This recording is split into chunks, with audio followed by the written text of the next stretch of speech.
I'm John Beaudin from the Aircom Radio Network. I've interviewed a lot of people in my 32 years in broadcasting. Some stand out more than others. Rick Roberts happens to be one of those. I was a big Firefall fan and loved his voice and his songwriting style. There's a lot of stories behind those songs. Throughout his career, he's had as many lows as the highs. And he's one of those great interviews. Check out part 2 of our chat with the great Rick Roberts. But, not that I want to glorify it, but if you just look at the facts of what you were going through, and the fact that when you were high, you were writing material that kept that band, there's another way of looking at it. Well, that's what I said in the book about my get out of jail free card. That's kind of what it was. But anyway, it's nonetheless, like I said, I don't think I had that argument for the band. At one point, I was addressed with the fact that you're making so much more money than we are because you write the songs and you get all this, and and I said, well, look, and I made a proposal to them, proposal, I could say that, to the band that if they wanted to, they could invest in what I was paying for my cocaine, and that I would be able to split royalties with them. And they all laughed. They said, that's funny. I said, no. And they said, you're serious? And I said, yeah. They said, then you're crazy. Why would we do that? I said, okay, just know I made the offer. So, but that is one thing. Other than that, I would say one thing that since I was kind of sort of out of my band and all that stuff, I had enough control. Although that is limited too, because when I dropped the Rick Roberts name, which happened after we went looking for a solo contract for me, not to sidetrack or digress, but we were looking, and the most interested 2 labels said, no, we're going to pass right now. So the band no longer had a reason for being together. And I said, wait, this is a really, really good band. Why don't we drop my name? We'll just make it Firefall. Well, when I did that, it became a de facto democracy. Everybody had a say in everything, even if they didn't know anything about it. And that was a source of turmoil throughout. So with that in mind, I did have enough control that I could have just demanded that we pay more attention to our management situation. And we paid attention to it, but we were very, very bad at picking managers. We had one good manager early on, and he told us going in that if anyone in the band ever was unsatisfied with stuff, any one person, that was enough. He would be gone. He'd help us find somebody new, but he was out. And that happened. And so he did what he said. He exited and helped us find somebody new. And we never, ever had another good manager after that. Well, we had lousy management, really bad. Well, I talked to Randy Meisner, when was it? Quite a while ago. Was when I moved to Calgary here, 2002. And he had such great things to say about you, by the way. He had told me you were going through some health problems, as he had told me he was going through his own thing. He wasn't very open about his situation, but it's okay. I didn't press it. I knew about it because of radio's a small world too. We know about that stuff. But he had mentioned that playing with you was, he says, I think he said, tasty and wonderful and challenging and all the things you'd expect from playing with someone that you have great respect for. And I thought that was really nice. And I said, right after he told me the story, he punched Glenn Fry in the face. Yeah, I understand. Well, being put in company with his other associations, that's very flattering. And Randy is a sweetheart. one of the nicest guys I've ever played with, and a tremendous singer. And we had some times with that band we've been talking about my book. We're talking about my book, Lame Brain. I have an earlier book called Song Stories, it's about 55 of my tunes, the lyrics, and then a relevant story about it, plus about there's 3 chapters of anecdotes, road stories, and a couple of chapters about how I write a song, because no 2 people do it the same. It's not by any stretch of measure of how to write a song. It's how I write a song. But anyway, there are some stories about some of our experiences on the road that are pretty incredible. In fact, one story that made it into Lame Brain is the story of us in Las Vegas. when we played a club in Las Vegas, and the last morning, we were in a hotel across the street, the Showboat, on the 17th floor. And I looked at my window when I'd gotten up, and looked at a gray, overcast sky, and going, boy, that's really... My thought was, as I stated in the book, I'd recently found out they only use white balls in PGA play in golf. And I found out, and I knew there was a tournament going on there. And I thought to myself, I sure hate to hit a white ball into that sky, boy. That'd be... Right about that point, there's a huge explosion in my sight. And the flames were all green and blue and like that, which told me it was a metallic thing that exploded. And I knew the airport was that way, and I thought, holy cow, I hope that a plane hasn't crashed there. Well, it wasn't. It was the rocket fuel plant in Henderson, which is 7 miles away, exploding. It blew up. And the thing is, I saw that, and then about 30 seconds later, the shockwave at the hotel, and I got knocked off my bed, and I already heard conversation on the hall. I ran out there, and there were 2 or 3 of the band guys there, plus all these other people. I said, did you guys see that? Come here, I'll show you. And I led the guys from the band, plus an old couple and a teenage guy, none of whom I knew, followed me in my room, and I said, see, out there, and right then there's a second explosion, and the old lady said, what should we do? And I said, I suggest sitting down. And they sat down, luckily, because the shockwave hit, and they would have been knocked right on their butts, So I said, come on, guys. Just grab your baggage. We're going to get out of here. So I ran out into the hall, and Randy was standing up there with his bags in the hall. He said, Rand, what was that? I said, I'll tell you in the elevator. He said, I'm not getting on the elevator on this. At 17th floor. So we take the elevator, we go down. Randy runs down 17 flights of stairs. And we got down there, and the doors opened up just in time to see Randy open the door into the stairwell and go, he's panicking, blood red face, everything. I said, so how was your trip, Ray? And I just stared at me and went on like that. But there were a lot of funny things. There are always funny things that happened in bands, Why do you think Randy didn't really write? Was he just not was not feeling it? Because he wasn't. I remember you had said that with Randy in the band, you wanted to include his name in there because of his past, and it'd be foolish not to have his name in there. That was a good call, respectful too. But why was he just?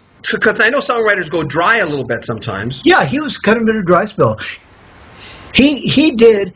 He had a couple of new songs, but he didn't really feel like they were good enough to present to the band. He was a big fan of my writing, which I'm also very flattered by. But but he was saying, "No, Rick, let's keep doing what we're doing." And I did. We included in the set a song or two of Kerry Park, the lead guitar players. And a song or two of Bray Gillia, the keyboard and second guitar players, which were really good things. A different mentality kind of thing of the material, but still good. And we put them in there, and we were doing a bunch of Randy's stuff, his Eagle stuff, and his solo things. So we were getting a contribution from him on the basis, and. He told me, he said, my name or not, he said, it's your show, Rick, and so let's concentrate on that. We managed to make it through with Firefall and all that, through all the disco times and everything, and a lot of the good musical bands were not really impacted too much by disco stuff. They maybe didn't have as many hits, but they were still producing their stuff. They had their audience, and that was all cool. But now, music was going through another cataclysmic change to rap and hip-hop and all that, and the record labels were getting nervous, as they do every change that comes along, because they don't want to be left out in the cold. And our opinion was that we were meeting with a lack of interest due to the fact that we were, both Randy and I, associated with what might very well be old news. The yesterday's sound, not what's coming thing. Well, after I thought about it for a while, I realized, too, that both Randy and I had acquired a reputation in the business as being big-time party boys, which we were. And I think that had a real serious impact on the whole thing. Mm-hmm. So, as much as did the change of genres, whatever. Yeah. I remember when you were no longer in the band. Before the internet, it's a question of sometimes you'll get an album and you'll go, this is great, and you'll listen to it and you might not notice the picture and you go, hey, where'd he go? Like, what happened? Because before the internet, you never really know what's going on. I remember when I'm a big Toto fan, and when Toto kept changing, Bobby Kimball's gone, and Joseph Williams is there, and Fergie Fredrickson, I'm going, what's going on? And we didn't know because we didn't have the internet. We couldn't go on there and find out why, because, like you said, when we were kids, we'd go in the album and we'd read stuff, and you'd find stuff out, but never as much as you really wanted to know. So I was pretty pissed when you were no longer in the band. I was pissed off. They're still doing a whole bunch of my songs, so I have some closure there. I love all the guys in Firefall, the present guys too. I mean, I'm glad that, David Muse, who's back with the band. David is a lifetime friend of mine. He and I played our very first band together. Although at that point in time we were 15, and David wasn't playing sax, flute, and keyboards. David was playing bass.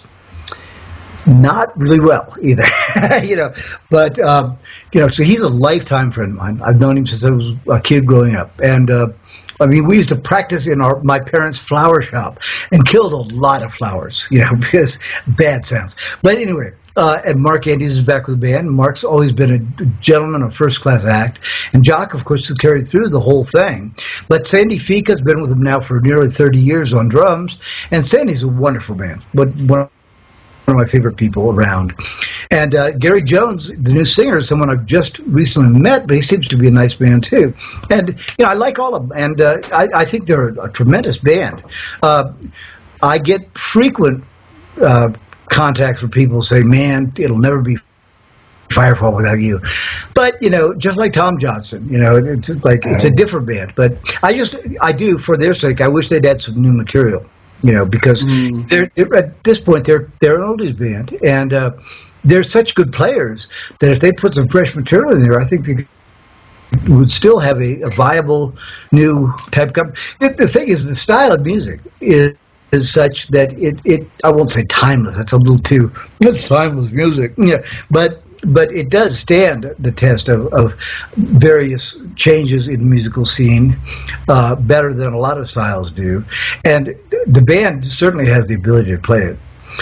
I still play your stuff. Was it hard on Larry? Did he ever come up to you? I mean, it's not your fault that your songs were being picked. It's not your fault. I mean, you both write songs, and radio has a voice of its own and what they want, right? Sure. Well, you know what?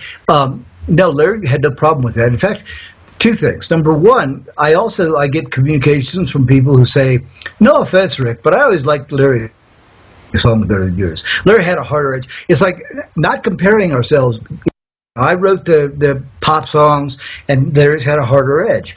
Like McCartney wrote the pop songs, and Lennon's had a harder edge, and like that. But nonetheless, Cinderella was becoming a tremendous hit. It was jetting up the charts when we released it as a single.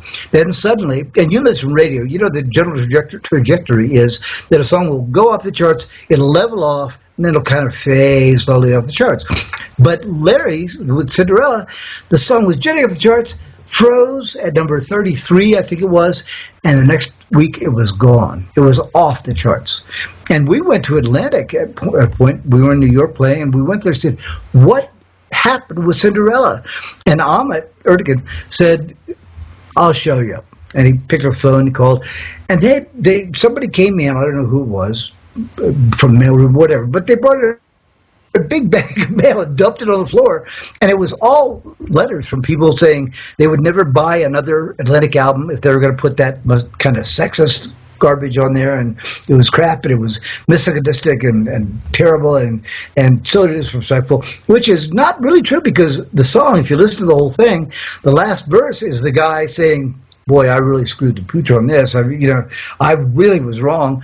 He's regretting the whole thing and realizing his mistakes. But it's like sometimes when people read something, they get to a certain point and they see something that really pisses them off. And that's as far as they read. So the same thing listening.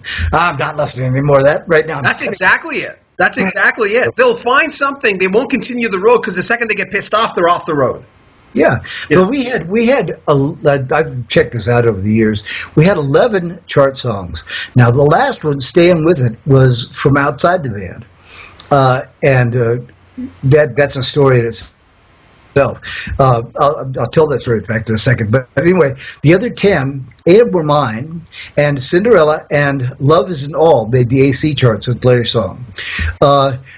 And the thing is that Larry was okay with that, I mean, he once or twice he tried to write what he thought was a commercial hit type song, and it wasn't really his forte, And I didn't set out to write hits either. I mean, if you look at the albums and listen to what they call the deep cuts, I mean, they're not.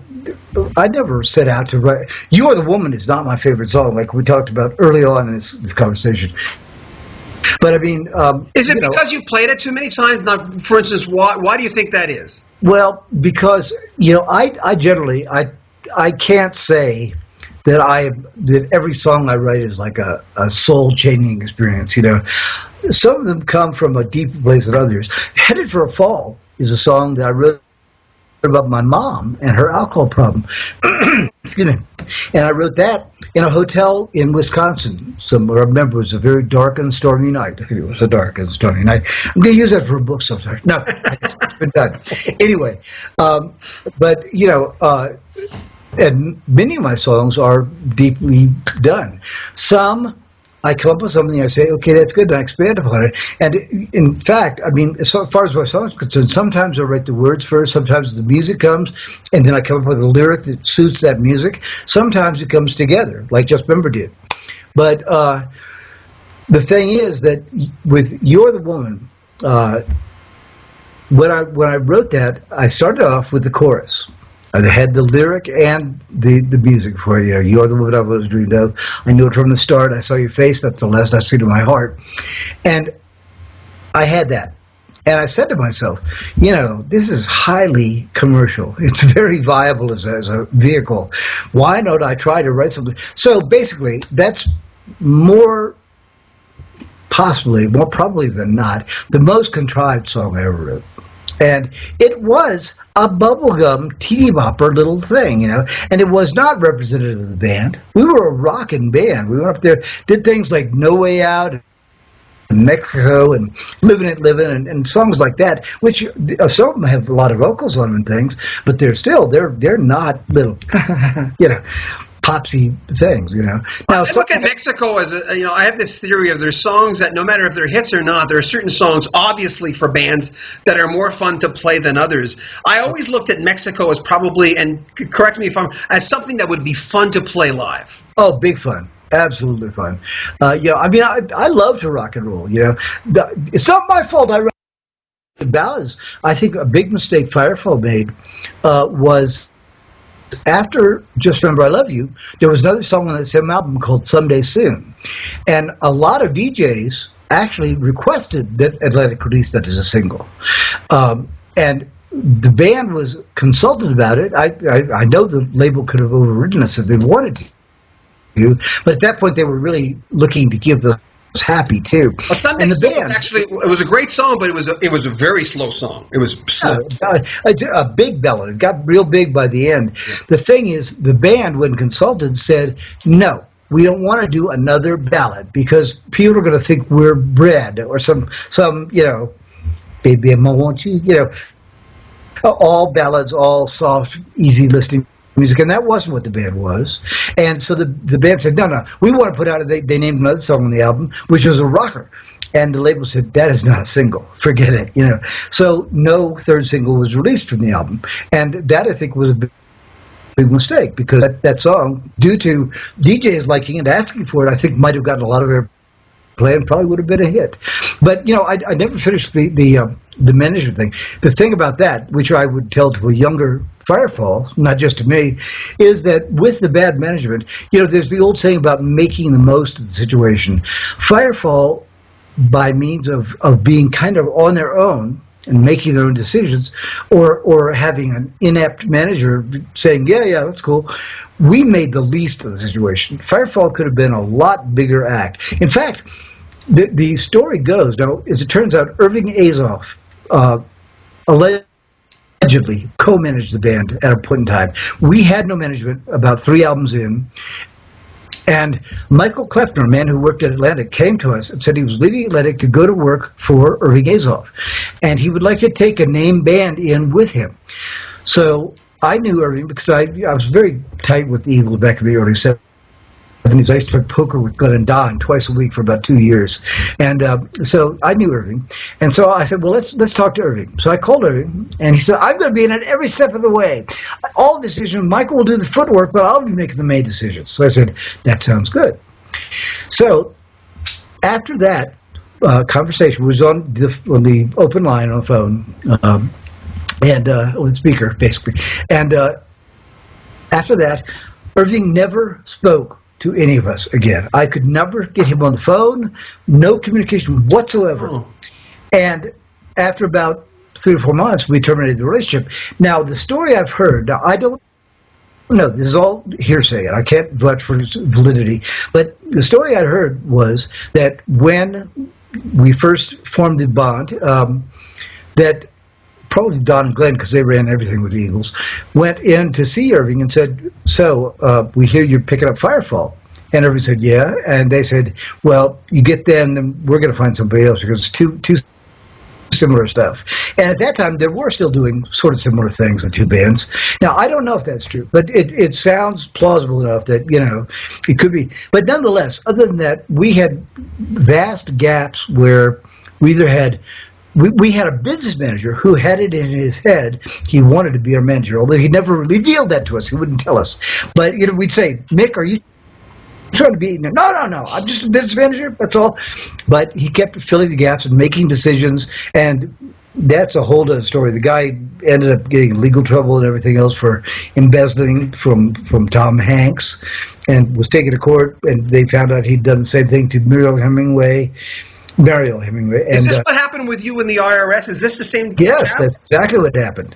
And I left the guy's name out of it to avoid any further legal. That's cool. That's cool. But nonetheless, he went to court and he pleaded nolo contendere, which is, the legal definition is, I don't wish to try this case now, but I may want to later. But what it really means is, okay, I'm guilty, so what are we going to do?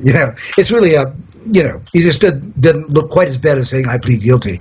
And he never spent any time in jail. It was all kind of very weird. But we had really, really bad management. And as a result, awful what you had to go through, though. When I read that, and I'm going, he didn't need that.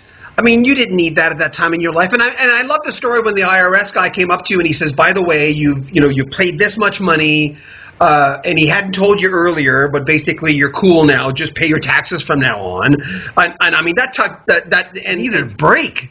That ended that. Yeah. Well, it was a break, and Mary was very instrumental in all that too, my wife. And it gave me a whole new perspective on IRS guys, for sure, because they aren't all bad. They're not necessarily, many of them are bad, but they're all pretty jaded and they're under a lot of pressure themselves. So you got to look at it from the other guy's shoes. But this guy was a shining example of what a good guy can be, because as it says in the book, we had the initial conversation, and he said, tell me your story. I told him, he said, that's a rotten way to be treated by the people you're paying to take care of you, And I went, whoa, that's a new outlook, because before that, the guys I was guilty until proven innocent with anybody else. They figured I had set out to cheat them and like that. This guy was taking a whole different tack, and I loved it, and we worked, it was a great thing, and it worked out in the end.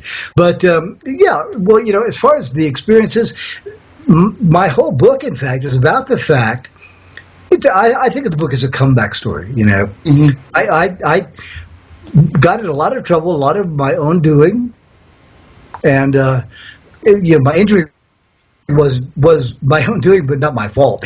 So, but all those things. But Chris Hillman once said to me, he said, Rick, there's something I'd like about you. He said, everybody gets knocked down in life. He said, but the important thing is not whether you get knocked down or how many times you get knocked down. It's just if you're willing to get back up one more time than you were knocked down. He said, you're a getter-upper. And I was very gratified by that comment and everything, because that's the whole thing. We all get knocked out, but you've got to just say, I don't care, I will not accept this, I don't like this, so I'm going to do my best to change it. Well, this morning I had strange. I went to the microwave, I put stew out, and I took the stew out, and it was hot, and I dropped the glass that it was in. And my wife's helping me, and she's actually being good about it, because I thought she was going to kill me because there's stew everywhere. But I thought of you, and after your injury, when this doctor come up to you and he said, well, you're going to lose the use of your legs, and you didn't believe it, I wouldn't have believed it. But I thought of you at that point. I'm going, when you were running around and you didn't have the use of your legs, didn't you not knock things over all over the place? How did you live? I wasn't mobile enough to do that. You were what? Sorry? I was not mobile enough to do that. Wow. I was basically, excuse me, at first, before Mary got me a wheelchair, I would just simply boost myself out of bed in the morning, and at first I was crawling on my hands and knees out to the living room, and I'd heft myself up on the couch and watch TV until I had to go to the bathroom or whatever.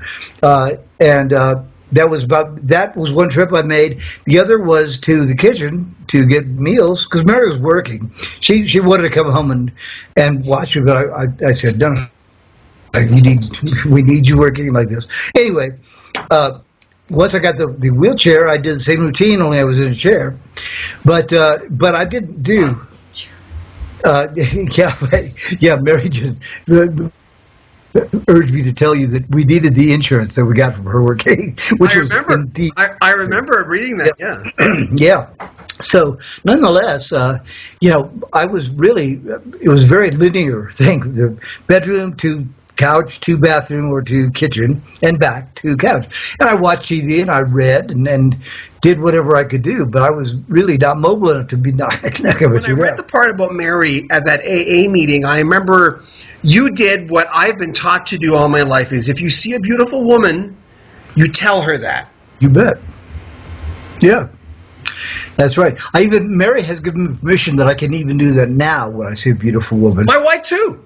And I'll say to Mary, "Isn't she pretty?" And she'll say, "Yeah, she is." I'll say, "Okay, I'm going to tell her." But it's easier now because with a wife, people realize that I'm harmless. Whereas when I was by myself, I got a lot of reactions, some good, some not so good. But yeah, it's a good thing. But but that one, it opened a wonderful door, because first of all, as it reads once again in the book, when I walked up to her and said, can I tell you, you're very lovely. She said, aren't you Rick Roberts? And I said, yeah. She said, well, we met before. I said, we have? And then she told me the story of how we had met about 3 years earlier. And I slowly it all came back to me. But because I had been warned to stay away from the really pretty woman in the front row, I had kind of shined it on. And who was it that warned you? Was it Jock? Yeah, Mary was taking guitar lessons from Jock, and so Jock said before the show, in the dressing room, he said, "Look, there's a really beautiful woman in the front row. I'd appreciate if you guys would leave her alone because she's my student and it'd be pretty awkward." And he was talking to me because everybody else in the band was either married or had a live-in girlfriend, so I was the only free and clear guy, and I was known to like women. You were a player, man. You were a player. No, I don't like to think of myself that way. I'm romantic. No, I looked at that and I'm going, I wish I had that game back then. God. I just watch. I'm not going to go through this whole thing, but there's a Richard Pryor performance in which he talks about the benefits of being famous. And he puts it pretty simply. He says, one of the good things about being famous is, So, anyway. Make sure you check out part 1 and part 3 of our chat with the former lead singer of Firefall, Rick Roberts. And leave your comments and subscribe to our channel. We'll also check out your videos. I'm John Beaudin from the Aircom Radio Network.